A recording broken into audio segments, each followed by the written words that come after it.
এক সাবেক সেনা সদস্য 4 গ্রাম হেরোইন সহ আটক।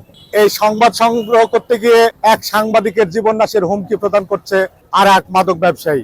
মিডিয়ার মাধ্যমে জানতে পেরে ফুলবাড়িয়া গ্রামের যুব সমাজ মাদককে না বলার জন্য, মাদক থেকে গ্রাম বাঁচানোর জন্য, মাদক থেকে যুব সমাজকে বাঁচানোর জন্য আজকে ঐক্যবদ্ধভাবে মেহেরপুর জেলা প্রশাসকের সামনে একত্রিত হয়েছে। আমাদের ফুলবাড়িয়া গ্রামে ব্যাপক পরিমাণ মাদকের প্রচারণা চলছে এবং মাদক বিক্রি হচ্ছে, মাদক সেবন করছে, সেটা তো একটা বিষয় আছে।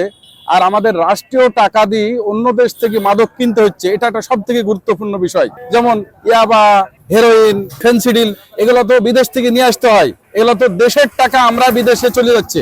এই জন্য আমরা সরকারের প্রতি দৃষ্টি আকর্ষণ করছি যাতে আমাদের রাষ্ট্রের টাকা নষ্ট না হয়। রাষ্ট্রের টাকা অন্য দেশে চলে যাচ্ছে শুধুমাত্র একটা মাদক কেনার জন্য। আমাদের গ্রামে মাদকের কারণে চুরি বেড়ে গেছে, মাদকের কারণে যুব সমাজ ধ্বংস হচ্ছে। আমার গ্রামের প্রত্যেকটা পরিবার আজকে মাদক আসক্ত হতে চলেছে শুধুমাত্র এক মাদক ব্যবসায়ীর কারণে।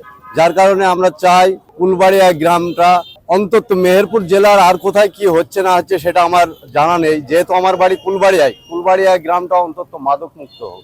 আমরা চাই যে আমাদের সন্তানরা মাদক থেকে বাঁচতে এবং আমাদের স্বামী ও সন্তানদের নিয়ে আমরা সুন্দরভাবে জীবনযাপন করতে চাই।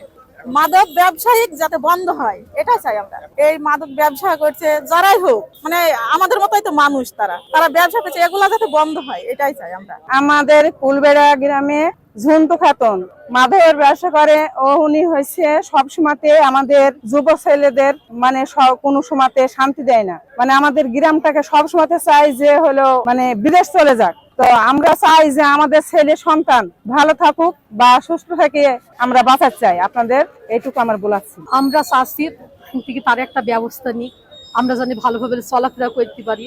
আমাদের মানে হুমকি বিভিন্ন ভাবে মানে নানা ধরনের খুব খারাপ খারাপ ভাষায় কথা বলছি। এখন বর্তমানে সমস্যা কি, মানে বাইরে যে যাবো ওই বলা কওয়া কইছি যে হয়েছি আমার উপরে যদি কেউ যদি বেশি যদি কুলবাড়ির লোক যদি মানে আমার উপর যদি কেউ যদি করে তাকে আমি শেষ করে দেবো, শুধু হুমকি দিছি। মাদকুর যেভাবে চলে প্রচুর চলছি, একবার সামনে আপনি আমাদের আগান বাগানে দেখলি, যাচাই করলি, তদন্ত করলি জানা যাবে এখানটায় ওখানটায় একেবারে সামনে সামনে উত্তর ধরেন যে ও তো বলেই তো দিছি, ও তো সামনেই তো সাংবাদিকদের, আপনারা তো ফেসবুকে তো দেখলেন যে সামনে সরাসরি বলছি যে হয়েছি আমার পুলিশে আবার কিছু মানে কি করতে পারবে, সাংবাদিক এমন ভাবে আকাশটা ভাবে মানে কথাটা বললো, ওই কথা তো আমি তো বলতে পারবো না, এমন ধরনের কথা বলছি। আমাদের অঞ্চলে যখন দুঃখ বাহিনীর প্রচুর ছিল, তাণ্ডব ছিল, আপনারা নিশ্চয় জানেন।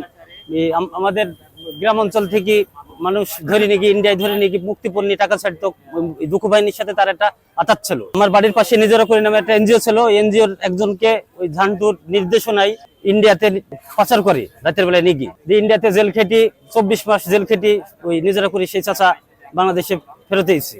আর এখন এ আবার হিরোইন আর সুদের ব্যবসায়ী সে মগ্ন, তার উপরে কথা বলার কারোর কোনো ই নাই। পুলিশ প্রশাসনের দৃষ্টি আকর্ষণ করার জন্য আমরা আজকে জেলা প্রশাসন কার্যালয়ের সামনে এসে গ্রামের আপামর জনতা সবাই এসে রাস্তায় দাঁড়িয়েছি।